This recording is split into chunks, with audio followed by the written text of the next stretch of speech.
Ironically, entrepreneurs who should have this bias toward action often can't get going. They are victims of engineering creeping elegance, where they always want to add one more feature.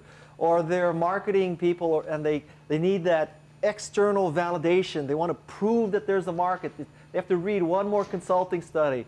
Or they're trying to get a focus group to prove that the product works. They need one more focus group, one more test suite, one more something. It's a bunch of crap. So here's the 3 recommendations about getting going. The first is you've got to think different as an entrepreneur. Your goal should not be to do something 10 or 15 or 20% better. It should be to do something 10 times better. It should not be a slightly better Apple II. It should not be slightly better MS-DOS. It should be a completely different operating system. Think different. Build the product or service that you love. I moderated a panel on Saturday where a venture capitalist from Sequoia was on the panel.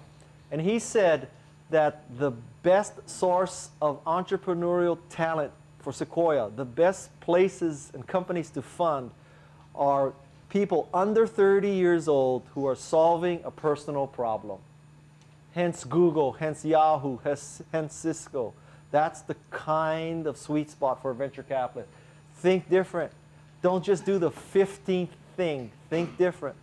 The second point about getting going is do not be afraid of polarizing people. You know, many people are afraid to polarize people. That, my God, some people might not like what we do. And so they try to create this product or service that everybody likes. That is impossible. You should not be afraid of polarizing people. I'm not saying you should go and intentionally piss them off, but you should not be afraid of polarizing people. The ideal situation is where some people really love your product and some people hate your product. But very few people feel sort of disinterested or neutral towards your product. You know, something like a Toyota Scion XB, you either love that design and you think it's very cool, or you think that's a refrigerator on wheels.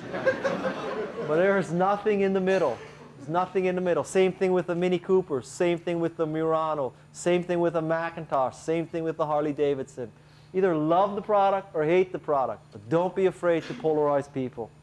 And the third point is you need to find a few soulmates.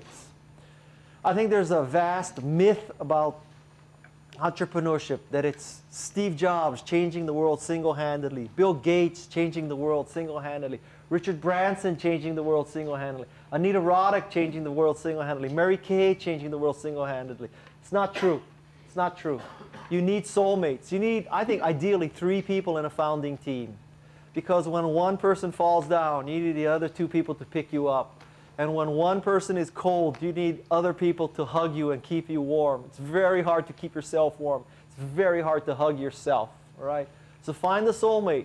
For Bill Gates, there was Steve Ballmer. For Steve Jobs, there was Steve Wozniak. Find a few soulmates that balance you off, that keep you warm, that'll pick you up.